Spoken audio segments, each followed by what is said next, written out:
di YouTube channel Padang kita, dan kali ini kita akan ngobrol tentang penulis bersama dengan penulis juga, dan kita harapkan obrolan kita kali ini tuh juga selain untuk sharing juga memberikan kayak inspirasi juga mungkin buat teman-teman yang nonton di YouTube channel Padang kita ini. Dan yang pasti jangan lupa di like dan di komen, dan yang paling pasti di subscribe biar diskusi kita selalu ada untuk teman-teman yang lagi nonton di sini. Kali ini kita akan ngobrol bersama dengan Uda Nanang Farid Syam. Assalamualaikum. Orang KPK dulunya. Mantan. Nggak perlu mantan, Bang. Iya. Mantan tuh susah ngelupain jadinya, Bang. Jadi pas dibilang KPK tuh langsung yang kayak mikir, wah bakalan berat nih, agak deg-degan nih gitu kan ya. Dan ternyata kali ini pas ketemu sama orangnya kayak penulis. Kayak penulis. Karena penulis itu kayak kemarin Boy Chandra juga udah gondrong, ya kan. Sekarang udah Nanang juga. Ini emang rambut biasa atau gimana?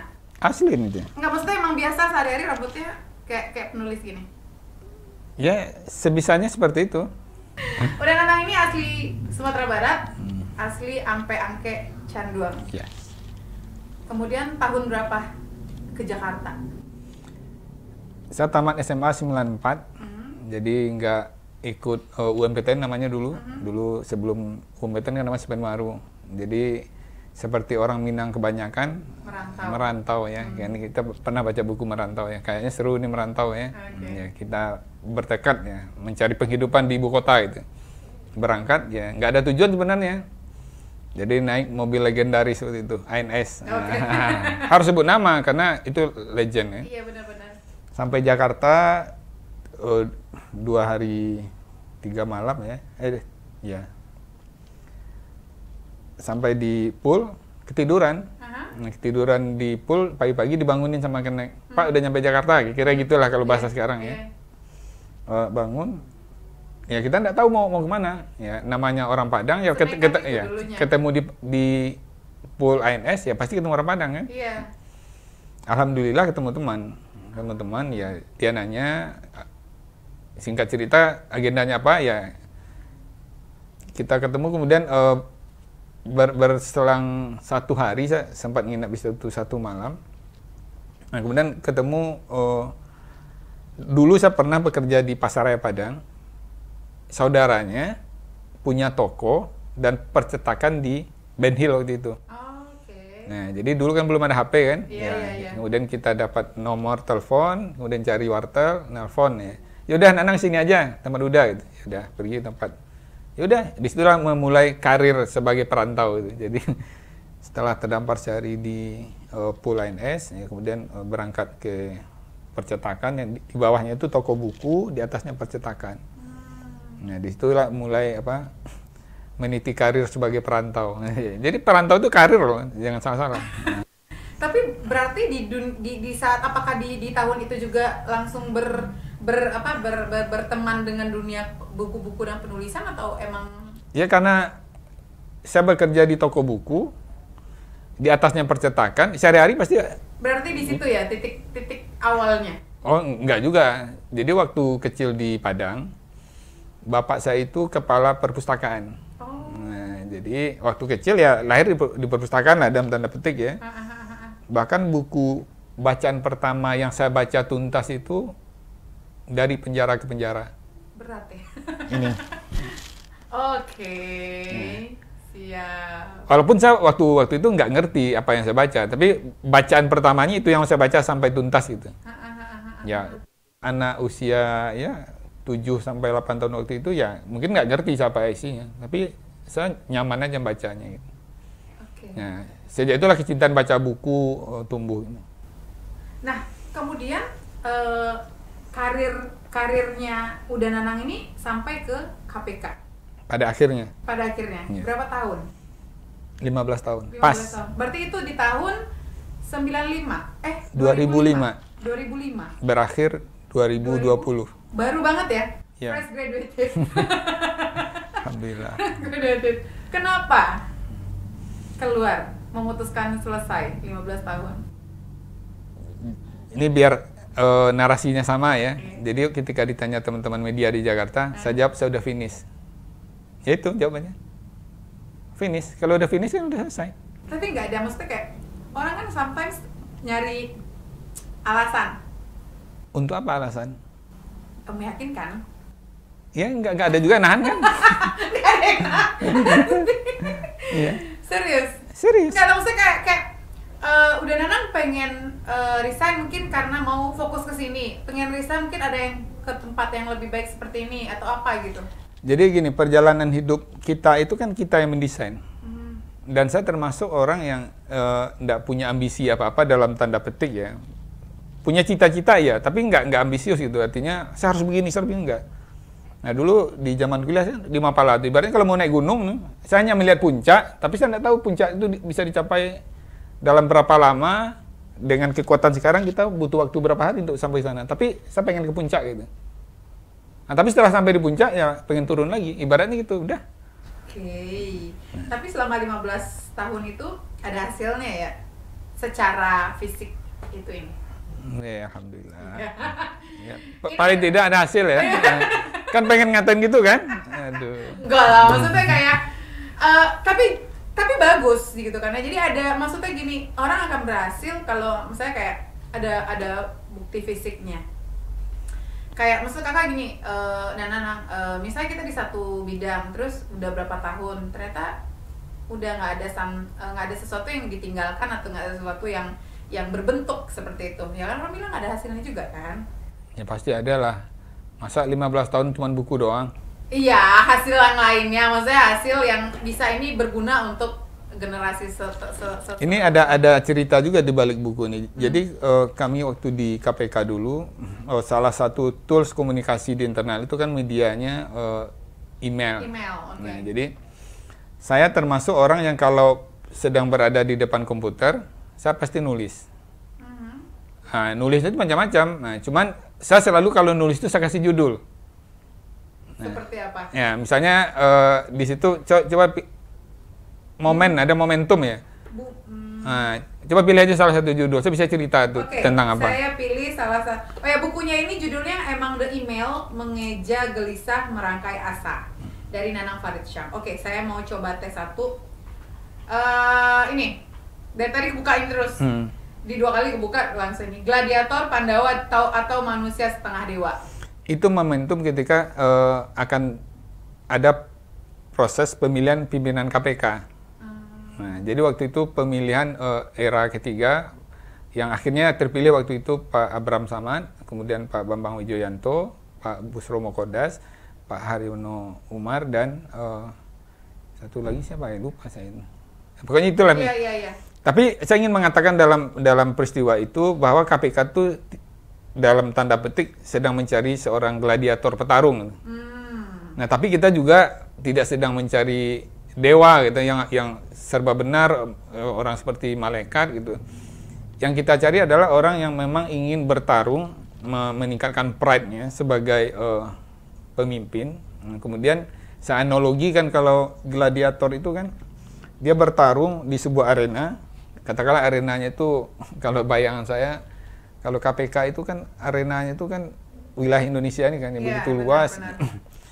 Dan dia dielu-elu oleh sebagian besar ya masyarakat pendukung, dan juga ada yang bencinya gitu ya, para koruptor tadi kan. Nah di situ saya ingin menyampaikan kepada teman-teman yang saya email. Jadi karena medianya email, ayo kita berdoa, kita berikhtiar, siapapun nanti yang terpilih, mudah-mudahan mereka punya karakter seperti itu gitu. Nah saya email blast, saya kasih judul. Ini dia judulnya, Gladiator, Pandawa atau Manusia Setengah Dewa. Dan prosesnya biasanya judul itu bisa di akhir, bisa di awal. Oke, sangat menarik sekali ya. Jadi dari proses pembuatan buku ini gimana sih, Nana? Nah ini juga menarik. Ide awalnya bukan dari saya. Tapi? Jadi 2019 ketika rame-rame mahasiswa demo tentang perubahan undang-undang KPK, saya tuh lebih sering duduk di perpustakaan. Karena di perpustakaan itu ya pertama ya menghilangkan gundah ya, orang nggak bisa kerja dengan benar. Kemudian di perpustakaan saya seperti mendapatkan energi ya karena baca buku dan lain-lain. Ada seorang rekan namanya Mas Lutfi Afianto, di buku ini ada, beliau tuh cuma ngomong ini, dah, email-email udah, gua kumpulin, gua edit, kita bikin buku ya. Email yang mana? Itu yang lu sering nulis email. Ya ada bungkus gitu kan. Saya waktu itu nggak mikirin yang akan dibikin itu seperti apa gitu. Ya udah silakan aja diolah itu. Nanti kita koordinasikan lah mana yang harus kita pilih, karena bayangan saya itu waktu email kan banyak kan, email tuh. Ya setelah 1 bulan dia kirim draft, dan ini draftnya silakan udah cek ada nggak yang kurang atau ada nggak yang perlu ditambahin atau dikurang, karena berkaitan sama estetika dan jumlah halaman itu. Nah, saya tanya, yang dikumpulin berapa? Banyak sih dah katanya. Ya lu udah 15 tahun gitu. Saya baru ngeh, ternyata yang dikumpulin itu selama saya di KPK kan. Terus saya cek, ternyata memang ada terputus sebenarnya. Karena pertama Mas Lutfi itu masuk jauh sebelum saya di KPK. Dia itu dikumpulin dari tahun 2007 ya, yang ada emailnya. Saya cek, Mas Lutfi saya kan dari 2005, tapi susah dan nariknya nggak ketemu. Di archive juga nggak ketemu. Ya udah yang ada aja gitu kan, yang ada. Jadi terkumpullah sekitar 50-an judul ya kira-kira ya. Kemudian diseleksi. Nah, karena ini kan terkait estetika dan jumlah halaman juga kan. Ya udah silakan pilih aja, pokoknya manut aja gitu kan. Karena saya nggak mikirin lah apa. Dan proses itu setahun lamanya sebenarnya, proses mulai ide itu. Nah, jadi 2019 sampai orang heboh-heboh tentang revisi undang-undang KPK, saya udah nggak mikirin buku ini lagi kan. Kemudian masa pandemi terjadi, nah, Mas Lutfi itu ternyata dia bekerja dalam diam kan, saya udah nggak ingat kan. Jadi pas seminggu sebelum saya resign, dia bilang dah buku udah jadi gitu. Oh langsung, berarti dia setahun kan. Ngomong apa-apa sama udah langsung dia kerja. Ya saya pun udah nggak ingat lah, maksudnya bahwa kita sedang menggarap buku itu udah nggak ingat ya. Tapi saya tahu dia sedang berproses karena dia update terus kan. Tapi namanya nggak fokus ke situ, saya nggak terlalu perhatian. Jadi bulan September dia lapor dah buku draftnya udah jadi, udah clear, silakan lu cek segala macam, udah bungkus gitu. Akhirnya mulai kita koordinasi sama penerbit. Jadi buku ini dibikin oleh komunitas sebenarnya. Jadi ada istilahnya crowdwriting yang menulis, kemudian dibantu sama-sama oleh para pembaca melalui pre-order gitu kan. Oh, iya. Jadi orang pesan dulu baru buku dicetak gitu. Iya. Jadi modal ya? modal kita cuma naskah aja. Iya. Jadi Mas Lutfi ini kan dia inisiatornya, dia punya jaringannya, dia kontak penerbit. Singkat cerita jadi gitu. Jadi momentum saya resign itu menjadi momentum launchingnya buku ini juga. Jadi buku ini jadi, saya resign, jadi ini seolah-olah inilah hasil karya saya selama 15 tahun di KPK. Jadi kalau ditanya, udah Nana kenapa resign? Jadi penulis. Ya bisa jadi. Bisa jadi kan? Ya. Makanya saya nggak punya alasan apa-apa keluar itu ketika ditanya, emang lu mau kemana? Nggak kemana-mana. Emang lu mau jadi apa? Ya jadi diri gue deh. Makanya di buku ini orang akan tahu apa yang menjadi kegelisahan dan kegundahan saya selama di KPK. Berarti buku ini berisi tentang apa saja yang udah Nanang rasakan selama menjadi bagian. Tidak melulu juga. Jadi saya itu kan pembaca. Jadi saya kadang-kadang menggunakan ingatan saya terhadap kutipan-kutipan atau saya pernah baca artikel mana ya. Kemudian saya tulis ulang. Okay. Tapi saya sebutin. Nah. Dan yang paling banyak saya kutip itu ini sama Buya Hamka. Iya. Makanya di pengantarnya itu ada kata-kata Buya Hamka yang saya kutip. Oke. Udah ingat nggak? Jadi email pertama yang udah kirim ke teman-teman, ingat nggak? Nggak ingat. Apa sih yang mendasari udah ngirim email kayak gitu?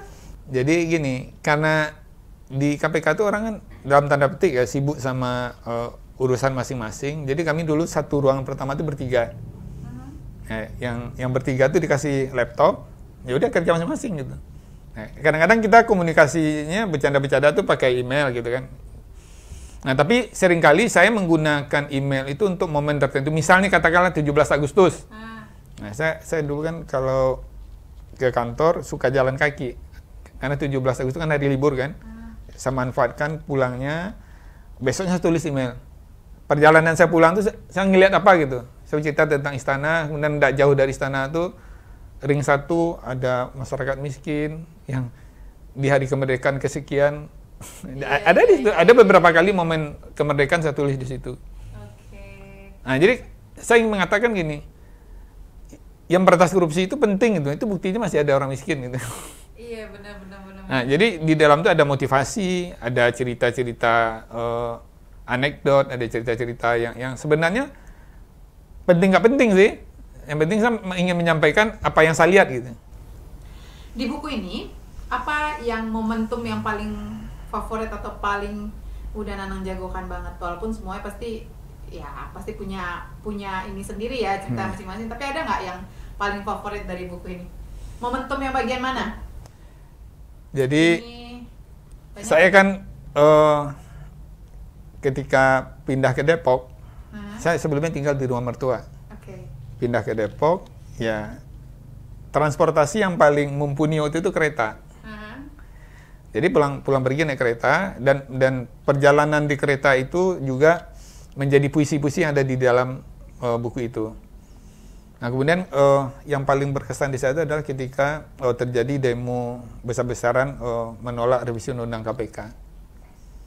Jadi kita pulang dari kantor, serombongan mahasiswa pulang demo, kita ketemu di stasiun, mereka nongkrong di satu tempat, saya ada di situ.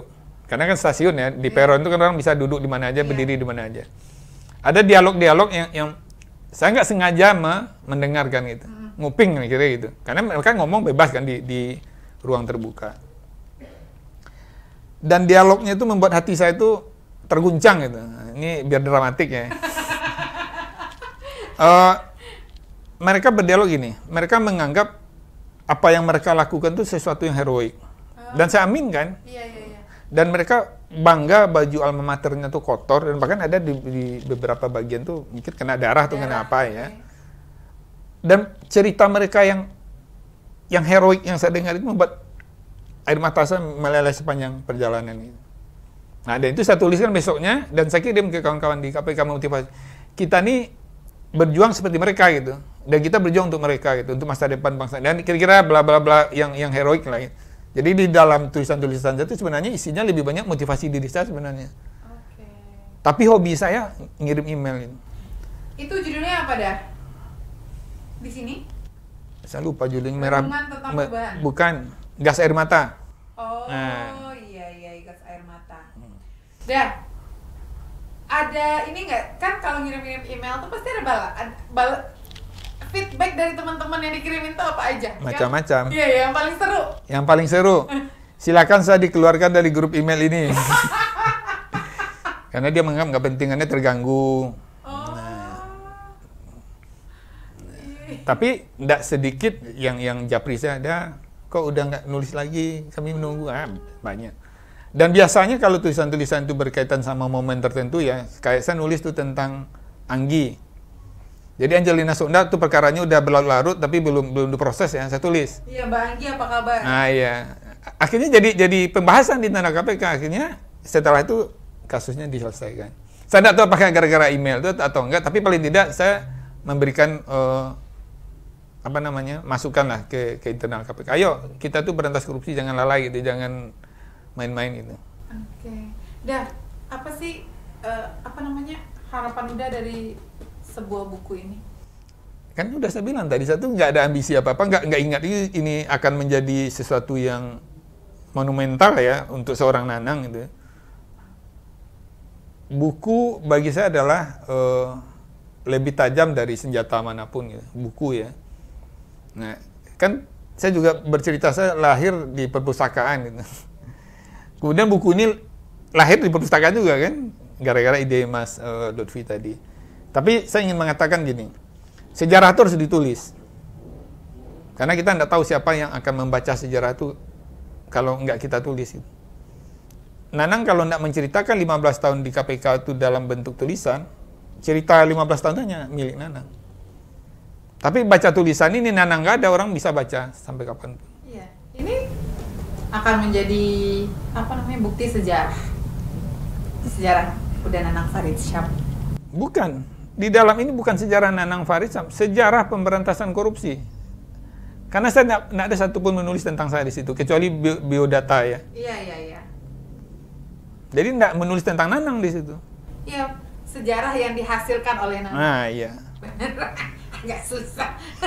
Redaksinya harus benar gitu kan ya. Iya. Oke, dan Nanang, setelah buku ini terbit, walaupun udah Nanang bilang tadi Nanang nggak punya ambisi apa-apa, tapi pengen dengan adanya ini, pengen jadi ada motivasi lagi untuk menulis lagi nggak? Saya tuh punya banyak project dan tanda petik, mau menulis ini, mau begini, mau begitu. Selama di KPK, walaupun bukan buku tunggal, saya sudah menghasilkan 4 buku dengan kawan-kawan. Oke. Saya pernah menginisiasi ya dalam tanda petik ya, memprovokasi Mas Sosiawan Laya dan Golagong. Itu kan penulis senior, penyiar senior. Ayo kita nulis, kan jago nulis nih, tapi tentang anti korupsi gitu. Nah, singkat cerita, saya buatlah sebuah acara. Orang bisa hadir di acara itu harus nulis esai. Nah, Mas Sosial Lewat sebagai kuratornya setuju nulis. Nah, tulisan mereka itu saya bukukan, judulnya Kata Tidak Sekedar Melawan. Nah, ditulis oleh 20 orang penyair top nasional. Nah, nanti silakan aja di browsing, bukunya ada. Dan udah sold out, udah habis. Nggak produksi. Ya, karena cetaknya dikit. Ya, mudah-mudahan ada produser yang mendengar untuk cetak ulang ya. Oke. Dan saya buktikan di toko-toko buku terkenal udah habis. Ya, karena memang dikit cetaknya. Yang penting sold out ya. Sold out ya kan? Ini bagus ya kan? Bukunya sold out ya kan? Ini pun sold out nih, ini cetakan kedua. Oke. Tapi kan Jangan tanya jumlahnya. Nah, tadi satu hal yang sangat saya pengen kepoin banget itu, proses Nanang bisa sampai ke KPK itu gimana sih? Kan juga mungkin pengen banyak tahu menjadi bagian dari KPK itu gimana dulunya. Jadi di luar qadarullah ya, kita cerita sejarah ya. 94 tamat SMA, merantau ke Jakarta. Ya, merantau sebagaimana orang Minang kebanyakan, ya dagang, ya galeh babelo kan, bergaul dan lain-lain. Dalam perjalanan itu saya itu kan paling tidak punya 3 keinginan itu. Mau nerusin jadi seniman, nerusin jadi pedagang, atau mau lanjutin kuliah. Dan ini tidak pernah saya sampaikan, hanya berputar-putar aja di kepala itu. Sambil kerja, sambil tetap mengasah pergaulan dengan seniman, sambil terus mempertahankan keinginan untuk sekolah, saya kerja di toko buku gitu kan.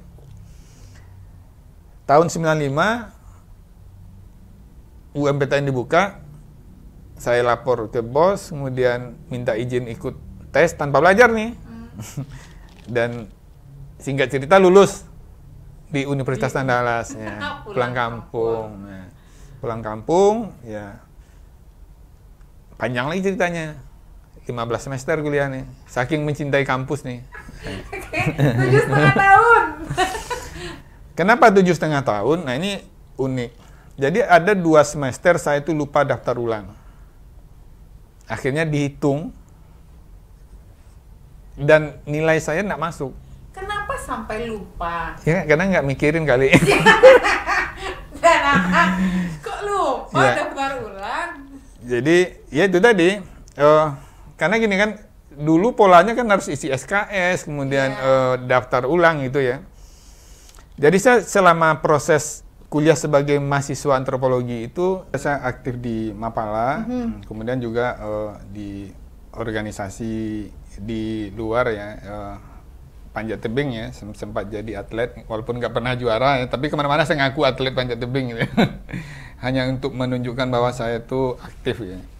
Tapi perjalanan di kampus itulah yang kemudian membuat saya yakin bahwa dunia aktivisme itu tidak akan ada arti apa-apa kalau kita tidak menuliskannya itu. Nah, konteks menulis itulah kemudian saya bergaul dengan teman-teman sastra, bergaul dengan teman-teman fakultas hukum dan mungkin banyak banyak senior yang kemudian menjadi inspirasi saya dalam menulis itu. Nah, cuman dulu itu menulis itu hanya sebuah wacana saja karena tidak pernah dilakukan. Tidak pernah dilakukan, keinginannya seperti itu ya. Jadi ketika bekerja di KPK, kemudian sehari-hari berhadapan sama komputer, punya banyak waktu, nulis. Langsung nulis ya. Berarti itulah. emang jiwa menulis itu sebenarnya udah dari kecil ya, Daya? Udah ada dari. Kalau dari kecil malah jiwanya bukan jiwa menulis, menggambar.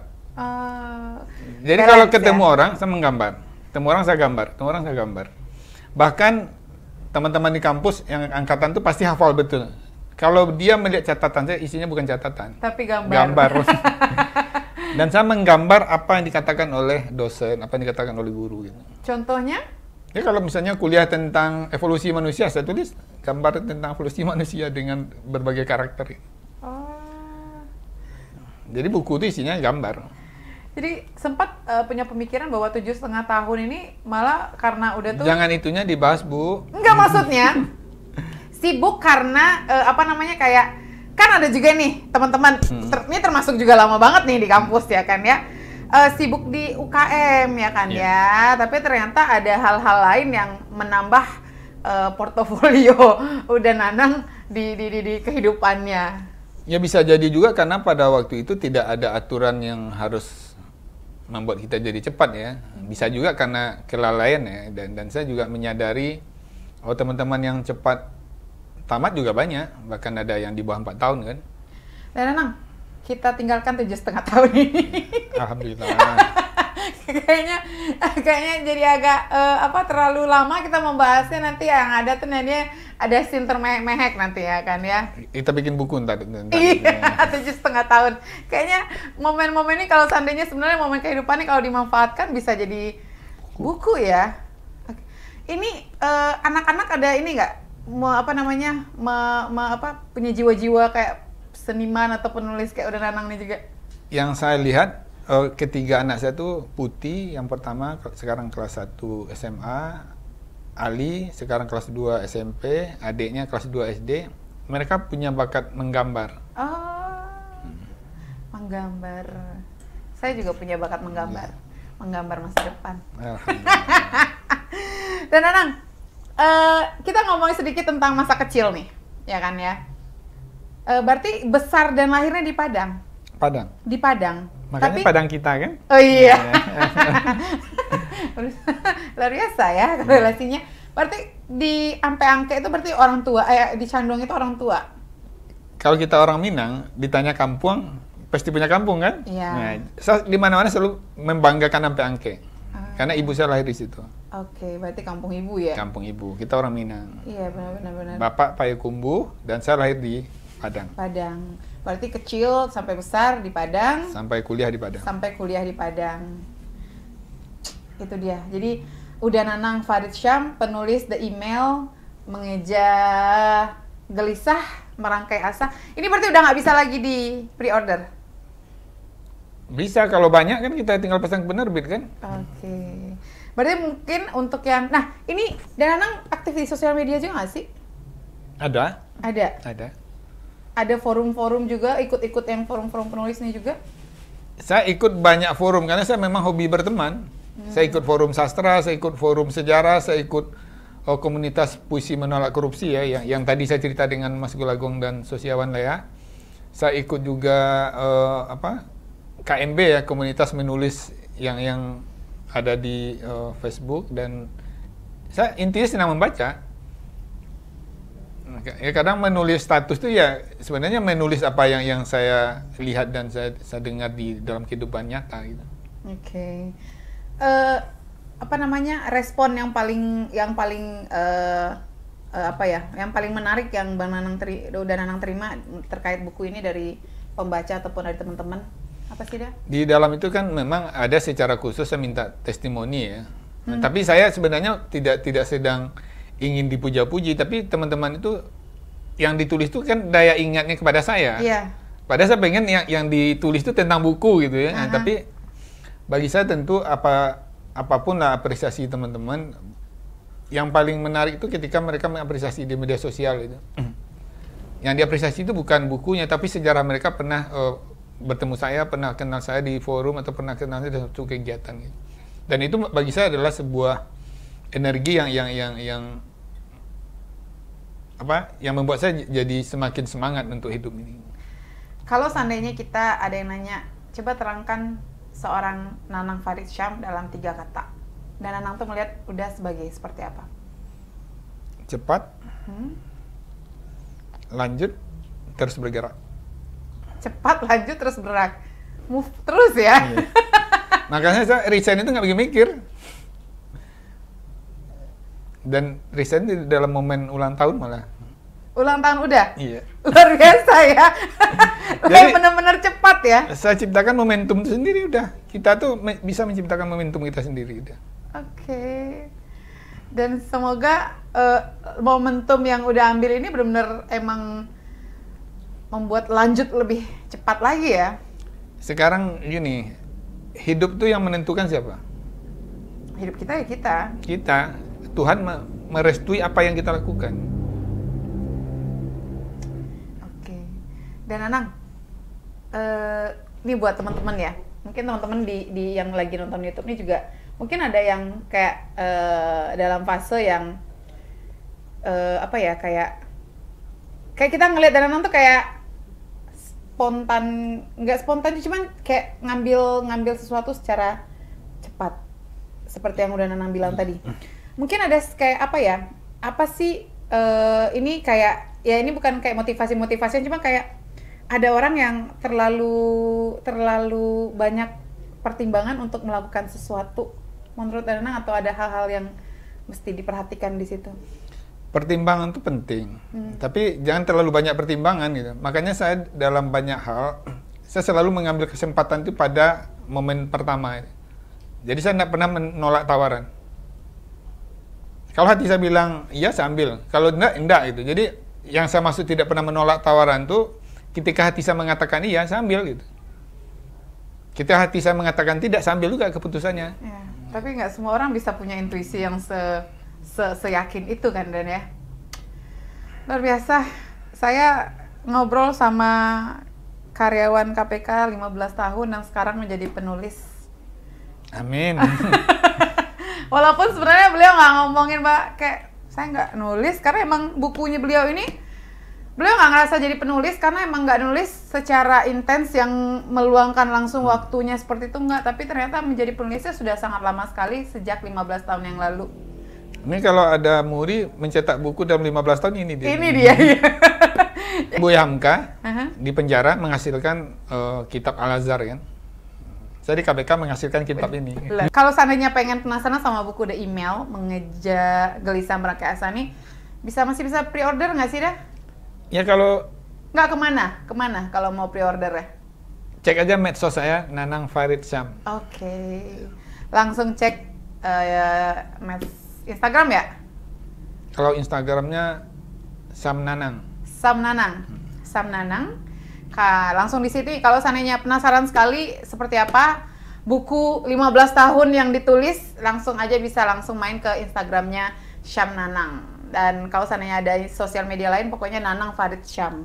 Dan ini bisa menjadi menambah wawasan kita juga, menambah pengetahuan kita juga, insya Allah.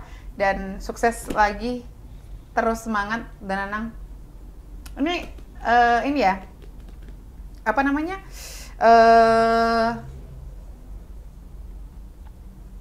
saya bilangnya ya, ini jadi salah satu catatan yang paling penting juga di dunia anti korupsi. Dan terima kasih sekali lagi Nanang. Okay. Saya jadi speechless ngomong sama, jadi awal-awal tuh emang suka, aduh ini mau ngomong apa ya, orangnya juga kelihatannya serius, menakutkan. Tapi jiwa senimannya kelihatan karena beliau juga banyak sekali, selain Mapala, kemudian panjat tebing, ternyata anak band juga dulunya. Itu hoax itu. Oh, berarti bukan ya. Tapi yang mesti beliau sekarang menjadi seorang penulis dan mudah-mudahan memberikan masukan-masukan, input-input dan inspirasi lagi untuk dunia penulisan Indonesia. Terima kasih sekali Giranrang, dan jangan lupa teman-teman, ini mungkin hanya sekedar sharing-sharing aja, tapi mungkin kita berharap di sharing obrolan-obrolan santai ringan seperti ini bisa memberikan inspirasi dan juga memberikan semangat baru untuk teman-teman yang nonton diskusi kita hari ini. Terima kasih, jangan lupa di like, subscribe, dan juga di komen diskusi kita di YouTube channel Padang Kita. Terima kasih, assalamualaikum warahmatullahi wabarakatuh. Dah.